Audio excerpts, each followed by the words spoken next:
Good evening everyone. आइए हम class start करते हैं। ये क्लास बेसिकली मैं रिकॉर्ड कर रहा हूँ, जो क्लास आपकी 16 अगस्त फ्राइडे को जो क्लास मिस हो गई है उसकी ये रिकॉर्डिंग है। तो आप सभी से रिक्वेस्ट है इस क्लास को देखिए जो भी डाउट है, और उस डाउट के लिए मैं अलग से सेशन रखूंगा। तो I am going to present the screen right now.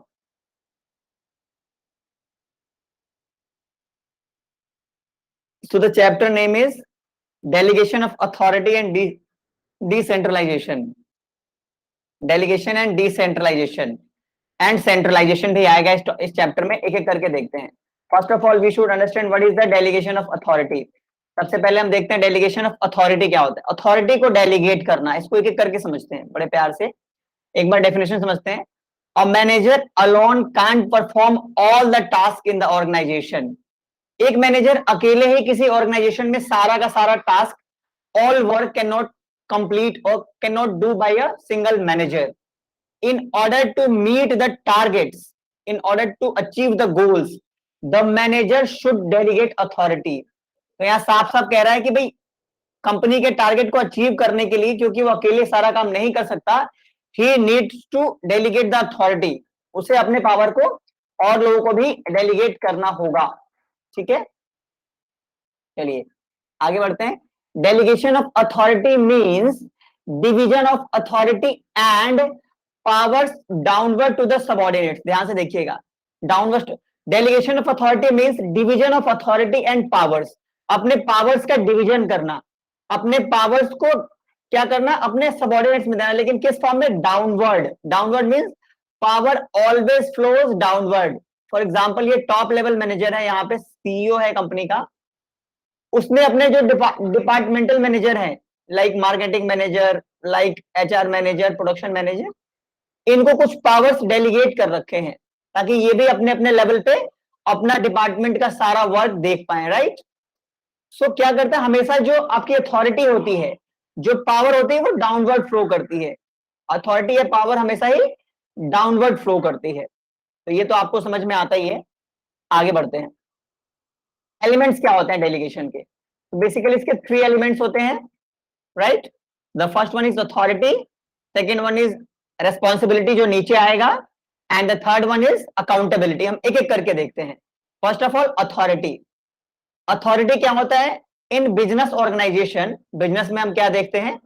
Authority can be defined, authority can be defined as the power. Authority को हम पावर कह सकते हैं, या राइट ऑफ अ पर्सन। एक पर्सन का अधिकार कि वो अपने अधिकार क्षेत्र में कौन कौन से डिसीजन ले सकता है। The power of a person on the basis of which he can take the decisions in a particular organization, right? अब ध्यान से देखिएगा। So with the help of these power, he can use his resources efficiently। अपनी resources को use कर सकता है। To take the decisions, decision लेने के लिए भी पावर होना चाहिए, राइट? अथॉरिटी होनी चाहिए। एंड ऑर्डर्स देने के लिए भी, ताकि हम ऑर्गेनाइजेशन का गोल अचीव कर पाए, so that we can achieve the organisational objectives. Organisational objectives, right. और ये बात जो मैंने अभी आपको बताई थी ऊपर, दोबारा मैं रिपीट कर रहा हूं। Authority always flows from top to bottom. Authority हमेशा ही टॉप टू बॉटम फ्लो करती है, टॉप लेवल फिर मिडिल लेवल। यानी हमेशा ही पावर जो है, सबसे ज्यादा पावर ये टॉप के लेवल लोगों के पास होता है। फिर ये कुछ पावर अपने डिपार्टमेंटल मैनेजर को डेलीगेट करते हैं, फिर जो डिपार्टमेंटल मैनेजर्स हैं वो लोअर लेवल मैनेजर्स को कुछ पावर डेलीगेट करते हैं। तो अपने अपने पावर को अपने सबऑर्डिनेट्स में डेलीगेट करना, सो दैट आप सिर्फ जो मेन मैनेजर हैं वो सिर्फ कंपनी के जो इंपॉर्टेंट डिसीजन है सिर्फ उस पर फोकस कर पाए। इसीलिए हमें पावर को डेलीगेट करने की आवश्यकता पड़ती है। ठीक है, चलिए आगे। रेस्पॉन्सिबिलिटी। रेस्पॉन्सिबिलिटी क्या है? It is basically the duty of the person to complete the task assign to him. तो ये बेसिकली रेस्पॉन्सिबिलिटी हमारी ड्यूटी होती है। भाई हमारी एक रेस्पॉन्सिबिलिटी है, उसको हमें परफॉर्म करना है, उसको हमें फुलफिल करना है, उसको हमें कंप्लीट करना है। A person who is given the responsibility should ensure that he accomplishes the task assigned to him। तो जिस भी पर्सन को रिस्पॉन्सिबिलिटी मिला है, उसकी ये ड्यूटी है, ये रिस्पॉन्सिबिलिटी है कि वो अपने असाइंड वर्क को टाइम अपने समय पे पूरा कर सके। Right.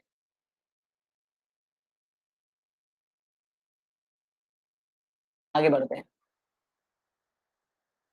Responsibility without adequate authority leads to disconnect and dissatisfaction. भाई रेस्पॉन्सिबिलिटी तो आपको मिल गई, लेकिन अगर आपको अथॉरिटी नहीं मिली, वो पावर नहीं मिले उस रेस्पॉन्सिबिलिटी को पूरा करने के लिए, तो क्या होगे, आप डिससेटिस्फाई हो जाओगे, क्योंकि आप अपने लेवल पे पावर नहीं ले सकते अपने अपने रेस्पॉन्सिबिलिटी को फुलफिल करने के लिए। So whenever a person is assigned with responsibility, it is very important that that person should also be authority to complete this that task, right? तो उस पर्सन के पास ये अथॉरिटी भी होनी चाहिए कि अपनी अपनी रिस्पॉन्सिबिलिटी को पूरा करने के लिए कुछ पावर्स, कुछ डिसीजंस ले सके।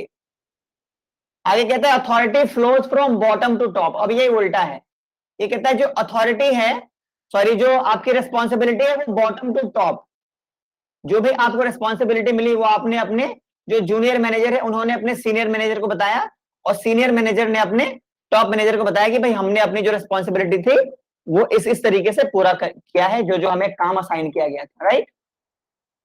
आगे देखना कैसे क्या कहता है, कहता है middle level and lower level management holds more responsibility. अब इस चीज को बड़े ध्यान से समझना कि जो मिडिल लेवल मैनेजर है, यहाँ पे मिडिल लेवल और यहाँ पे लोअर लेवल, तो जो मिडिल लेवल मैनेजर है और जो लोअर लेवल मैनेजर है उसकी रिस्पॉन्सिबिलिटी उसके पास ज्यादा होती है, जबकि जो अपर लेवल मैनेजर है उसके पास अथॉरिटी या पावर ज्यादा होती है। अब मैं अकाउंटेबिलिटी पे आऊंगा तो थोड़ा सा चेंज होगा प्रोसेस, देखना एक बार ध्यान से। Responsibility can't be delegated. भाई मेरी रिस्पॉन्सिबिलिटी, अगर मान लो टॉप लेवल की ने कुछ काम दिया मिडिल लेवल या फिर लोअर लेवल को, तो लोअर लेवल ये नहीं कह सकता कि सर इसको तो ये जो मैंने काम है ये तो मैंने अपने सबऑर्डिनेट्स को दिया था लेकिन इन्होंने पूरा नहीं किया। अपने सबऑर्डिनेट से काम कैसे निकालना है वो आपके हेडक है। टॉप लेवल मैनेजर आपको पकड़ेगा, आपसे वो पूछेगा कि ये काम कंप्लीट क्यों नहीं हुआ, इसमें डेविएशन क्यों रह गया, तो सो आप इसको डेलीगेट नहीं कर सकते, आप बहाना नहीं बना सकते। अकाउंटेबिलिटी देखना, अकाउंटेबिलिटी मतलब होता है उत्तरदेयता, आपकी ये उत्तरदेयता है, you have to accountable for particular work. देखना एक बार, accountability means giving explanation for any variance in the actual performance. Actual performance में अगर कुछ वेरिएंस आया है, कुछ कमी आई है, जो भी स्टैंडर्ड सेट किया गया था, मान लो 8 घंटे में स्टैंडर्ड सेट किया गया था कि आपको 50 यूनिट्स प्रोड्यूस करने हैं और आप वो 50 यूनिट्स प्रोड्यूस नहीं कर पाए, तो आप अपने काम के लिए खुद ही अकाउंटेबल हो। आप एक्सप्लेनेशन दोगे कि आपकी जो स्टैंडर्ड है उसको आप मीट क्यों नहीं कर पाए और आपका ये वेरिएंस क्यों रह गया। एंड जिस तरीके से रिस्पॉन्सिबिलिटी को डेलीगेट नहीं किया जा सकता, उसी तरीके से अकाउंटेबिलिटी को भी डेलीगेट नहीं किया जा सकता। देखो साफ साफ लिखा है, accountability can not be delegated, accountability को भी डेलीगेट नहीं किया जा सकता है। The top level management are more accountable, most accountable, क्योंकि मान लो कि कंपनी का जो फॉर्मेशन हुआ है उसमें सबसे ज्यादा जो एक, देखो ऐसे तो सुनने में बड़ा आसान लगता है कि सीईओ जो है वो कंपनी की सबसे पावरफुल पोजीशन है और बहुत इनके पास बहुत ही ज्यादा लग्जरीज हैं। नो, सबसे ज्यादा रिस्पॉन्सिब अकाउंटेबिलिटी भी इनके पास ही है। भाई कंपनी का टारगेट अचीव हुआ तो इनको प्रेज मिलेगा, नहीं हुआ तो इनके ऊपर बहुत हेडक है, क्योंकि इनके ऊपर होते हैं, इनके ऊपर कंपनी के चेयरमैन होते हैं, कंपनी के board of director, share holders होते हैं, जो इनसे पूछते हैं कि भाई ये जो हमारी कंपनी लॉस में क्यों जा रही है, या हमारी कंपनी का जो ऑब्जेक्टिव था वो फुलफिल क्यों नहीं पूरा हो पाया है। ठीक है, तो accountability in short means being answerable for and result. ध्यान से देखना ये कितनी इंपॉर्टेंट लाइन लिखी है, इसको दोबारा पढ़ो मेरे साथ, मैं इसको हाईलाइट कर रहा हूं। अकाउंटेबिलिटी का मतलब क्या है, being responsible for and result. And result आपसे ही पूछा जाएगा, चाहे टॉप लेवल हो तो टॉप लेवल से, मिडिल लेवल हो तो, अब आप पूछोगे सर टॉप लेवल से कौन पूछेगा, टॉप लेवल से बोर्ड ऑफ डायरेक्टर्स पूछती हैं या फिर शेयर होल्डर्स पूछते हैं, क्योंकि उनको उम्मीद होती है ना कि हमें ये कंपनी प्रॉफिट अर्न करके देगी, तभी शेयर होल्डर्स अपना हार्ड अर्न मनी किसी कंपनी में इन्वेस्ट करते हैं, किसी कंपनी में लगाते हैं। ठीक है, आगे बढ़ते हैं। Process of delegation of authority, ध्यान से देखना, अब ये पूरा प्रोसेस हम पढ़ते हैं कि क्या प्रोसेस है। तो सबसे पहले इस प्रोसेस में देखो, यहां पहली लाइन पढ़ते हैं, delegation is the delegation of authority is the base for superior subordinate relationship. Superior और सबऑर्डिनेट का रिलेशनशिप कैसा होगा ये डिपेंड करता है डेलीगेशन ऑफ अथॉरिटी पे। तो इसके कुछ प्रोसेस होते हैं, 3 प्रोसेस है। सबसे पहले क्या करते हैं, सबसे पहले ड्यूटी को असाइन करना, जो मैनेजर्स हैं वो अपने सबऑर्डिनेट्स को ड्यूटी असाइन करते हैं कि आपको ये ड्यूटी फुलफिल करनी है। सेकंड पॉइंट है granting authority, authority means power देना, पहले आपने ड्यूटी दे दी किसी अपने सबऑर्डिनेट्स को, फिर उनको पावर दिया, उनको अथॉरिटी दी, एंड देन अपने उनकी रेस्पॉन्सिबिलिटी के साथ साथ उनकी अकाउंटेबिलिटी भी क्रिएट की कि भाई आपको you are responsible for this work, you are accountable for this work. तो ये तीनों प्रोसेस में आ गया, बहुत इंपॉर्टेंट और बहुत आसान है, आपको समझ में आ गया होगा। ठीक है, अब ये भी क्वेश्चन बहुत इंपॉर्टेंट है, this question is very very important. Difference between authority and responsibility, authority और रेस्पॉन्सिबिलिटी में क्या फर्क है, क्या डिफरेंस है, अथॉरिटी एंड रेस्पॉन्सिबिलिटी में क्या डिफरेंस है, तो एक बार देखते हैं फटाफट। It is legal right of a person, authority क्या है, एक पर्सन का लीगल राइट है, जबकि रेस्पॉन्सिबिलिटी क्या है, एक ऑब्लिगेशन है, एक आपकी जिम्मेदारी है, यू हैव टू फुलफिल, आपको पूरा करना ही है, टू परफॉर्म द टास्क, एक टास्क को कंप्लीट करने के लिए you people you are already you are responsible for that work, right.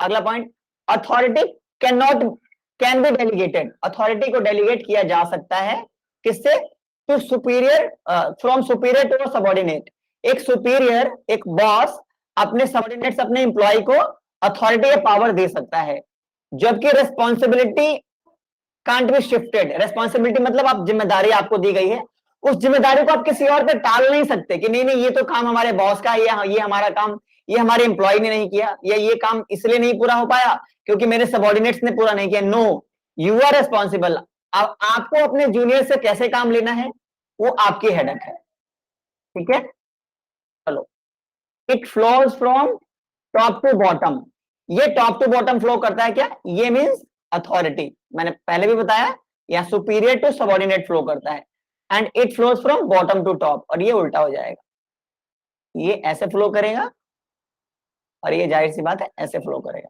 Downward, this is downward, this is upward. ठीक है, अगला टॉपिक है centralisation and decentralisation of, centralisation क्या होता है और डिसेंट्रलाइजेशन। जैसे मोदी गवर्नमेंट को बोला जाता है बहुत ही सेंट्रलाइज्ड पावर है, मोदी गवर्नमेंट के लिए क्या बोला जाता है कि भाजपा जो है सिर्फ दो लोगों की है, एक अमित शाह की, हाँ एक अमित शाह की, और एक our honourable prime minister Shri Narendra Modi ji की, क्योंकि इन्हीं लोगों का पूरे बीजेपी में कंट्रोल है, बहुत ज्यादा तगड़ा कंट्रोल है। तो इस तरह की जो लीडरशिप होती है उसको बोलते हैं सेंट्रलाइज्ड, यानी जो मोस्टली जो पावर्स हैं, जो इंपॉर्टेंट पावर्स हैं किसी ऑर्गेनाइजेशन में, चाहे फॉर एग्जांपल हमने बीजेपी पार्टी का एग्जांपल लिया, तो वहां पे मोस्ट पावर किनके पास है, सिर्फ कुछ चुनिंदा लोगों के पास है। तो सेंट्रलाइजेशन यही प्रोसेस है, कंपनी में भी ऐसा ही होता है, कंपनीज में कि अगर किसी कंपनी में सेंट्रलाइज पावर है, means centralisation is concentration of decision making power only in few hands, सिर्फ कुछ लोगों के पास ही डिसीजन मेकिंग पावर है। फॉर एग्जाम्पल जो कंपनी की पॉलिसी है, कंपनी की स्ट्रेटेजी है, कंपनी के विजन है, कंपनी की मिशन है, वो टॉप लेवल के हाथ में होता है। ठीक है, और जो रूटीन नेचर वर्क है, रूटीन नेचर वर्क है या फिर जो अदर डिसीजन है वो मिडिल लेवल और लोअर लेवल द्वारा लिए जाते हैं। ठीक है,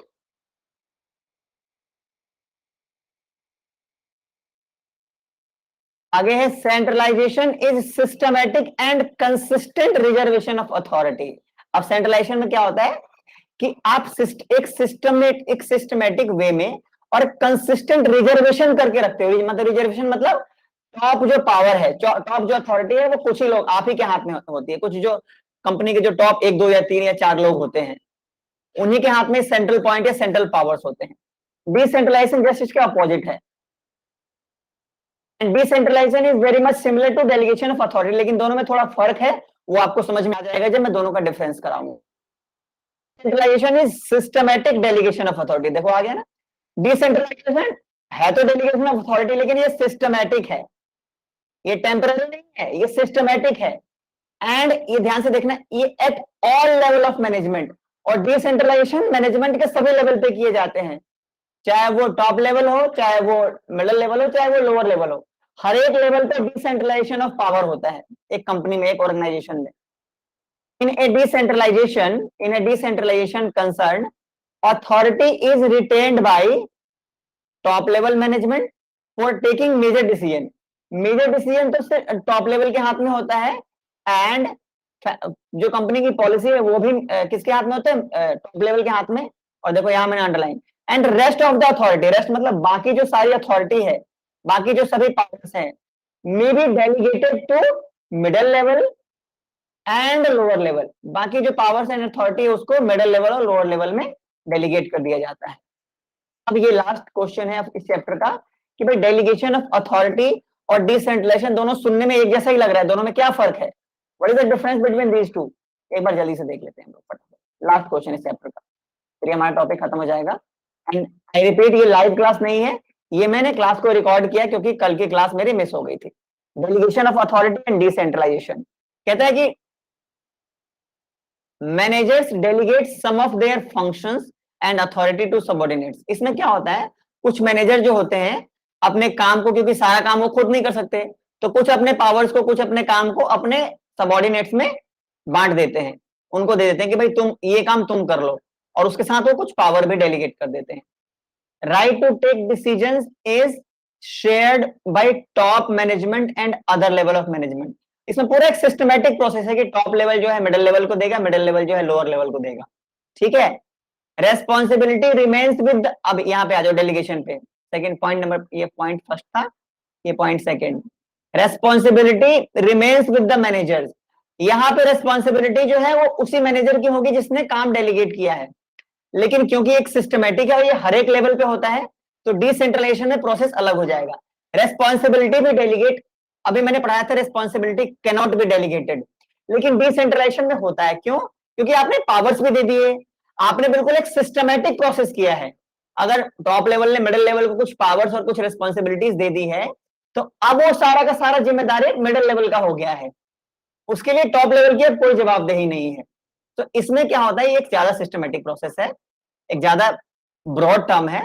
रेस्पॉन्सिबिलिटी इज ऑल्सो डेलीगेटेड, यहाँ पे हम डिसेंट्रलाइजेशन में रेस्पॉन्सिबिलिटी को भी डेलीगेट करते हैं। ये पॉइंट नंबर 2 है जो मैंने अभी आपको बताया। पॉइंट नंबर 3 पे आ जाइए, डेलीगेशन में लेफ्ट साइड में point number 3 delegation. It is a routine function, ये रूटीन फंक्शन है जो हर एक कंपनी में देखने मिलता है। It is an important decision, और ये इंपॉर्टेंट डिसीजन है, ये कंपनी सोच समझकर इस फैसले को लेती है कि पावर्स को सेंट्रलाइज रखना है या सभी लेवल पे डिसेंट्रलाइज कर देना है, अलग अलग भागों में बांट देना है और सभी को पावर्स दे देने हैं, परमानेंट पावर्स दे देने हैं। यहाँ पे हम टेम्पररी पावर्स देते हैं कि भाई चलो कुछ समय तक, जैसे ही काम कंप्लीट हुआ बाकी फिर पावर आपके हाथ में आ जाएगा, लेकिन यहाँ पे हम परमानेंट पावर्स दे देते हैं। जो भी अगर हम मिडिल लेवल को दें चाहे लोअर लेवल को दें, परमानेंट पावर्स हम असाइन कर देते हैं, ठीक है। आगे पॉइंट नंबर 4,